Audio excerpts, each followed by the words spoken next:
संभल में जो घटना घटी है उसको लेकर और अजमेर शरीफ में जो मामला हुआ उसको लेकर हम लोग यहाँ डिपुटेशन देने आए हैं। आज मेरे साथ में मेरे नागपुर शहर के अध्यक्ष फ़हीम भाई, हमारे तमाम साथी यहाँ पर है जो आज इस गंभीर विषय को लेकर हम पहुँचे हैं।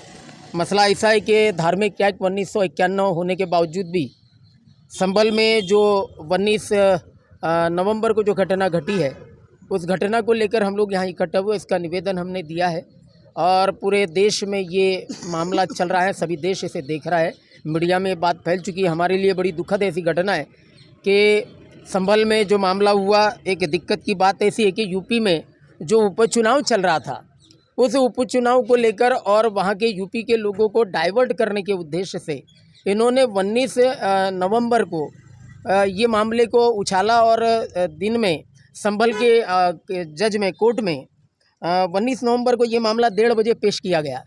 किसी शख्स ने इसको खड़ा किया कि भाई हमें संभल की मस्जिद से बीच में से रास्ता चाहिए। उस रास्ते को लेकर उसने एक याचिका दायर की थी और उस याचिका दायर करने के बाद में जो तथाकथित जो भी जज है वहाँ, उस जज ने प्रतिवादी माने जो विपक्ष जो मस्जिद के लोग हैं उनकी बाजू को न सुनते हुए 3:30 बजे उसने फैसला दे दिया कि आप उस मस्जिद की जांच कर सकते हैं। और 3:30 बजे तुरंत ही आनन फानन में उस मस्जिद के लोगों की न सुनते हुए उसमें फैसला दिया और रात के 6 बजे वहाँ के डिवीज़न कमिश्नर, डीसीपी और माने वहाँ के डीसीपी और जो भी सीओ है, ये लोग शाम के 6 बजे उस मस्जिद में पहुँच गए और मस्जिद में पहुंचकर उन्होंने वहाँ का मुआयना किया, जबकि उन्होंने उस रात में वहाँ पहुँचना नहीं चाहिए था। वहाँ के लोगों से उन्होंने बात नहीं की और उन्होंने वहाँ देखा कि हमें सर्वे करना है और दूसरे दिन उन्होंने उसी जगह के मस्जिद के लोगों से वाद विवाद किया और दूसरे दिन वहाँ पहुँचकर उन्होंने 24 नवंबर को सुबह 7 बजे वो team divisional manager, divisional commissioner और वहाँ के कलेक्टर माने सीओ और एसपी वहाँ पहुँचते हैं और एक जमात और एक झुंड के साथ पहुँचते हैं और उस मस्जिद में मस्जिद के खिलाफ और हमारे समाज के खिलाफ नारे लगाते हैं। तो इस दरमियान उस मस्जिद की कमेटी ये कहती है कि ये जो नारे लगा रही है ठीक नहीं है। तो इन नारों को देखते हुए वहाँ के अपने जो मुस्लिम समाज के लोगों को इकट्ठा हुए और उन्होंने ये कहा कि ये भीड़ हम पर पथराव कर रही थी, जबकि इन्होंने ही उन पर पथराव किया और वहाँ के पुलिस ने किसी भी माने कायदे का उल्लंघन करते हुए उस डीसी में माने वहाँ के कमिश्नर ने गोली चलवाई और हमारे 5 बच्चों की जान गई। तो क्या मांगे आप?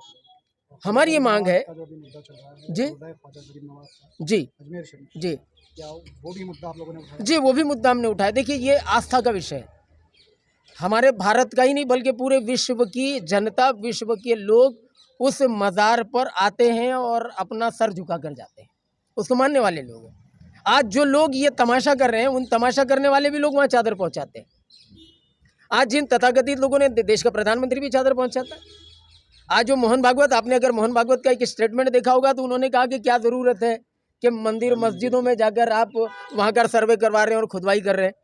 भाई, जिस चीज़ की खुदाई करनी है उस चीज़ की तो खुदाई आप कर नहीं रहे। हमें ये करना पड़ेगा कि माइनॉरिटीज़ डेमोक्रेटिक पार्टी को आप वो राइट दे दो, हम आके संघ के बिल्डिंग की खुदाई करते, हम बताते वहाँ क्या है।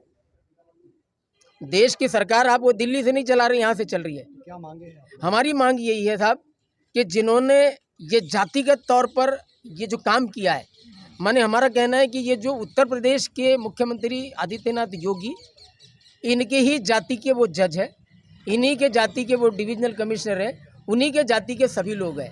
और ये राजकारण में जो उपचुनाव वहाँ पर हो रहा था, उस उपचुनाव में अपने वोट बटोरने के लिए, लोगों का माइंड डाइवर्ट करने के लिए ये काम किया गया और मुसलमानों को भी वोट देने से रोका गया है वहाँ। और वहाँ जो डिविजनल कमिश्नर बैठा हुआ है, वो डिविजनल कमिश्नर पिछले 5 साल से बैठा है, जबकि कोई भी डिविजनल कमिश्नर 5 साल किसी भी जगह पर बैठता नहीं है।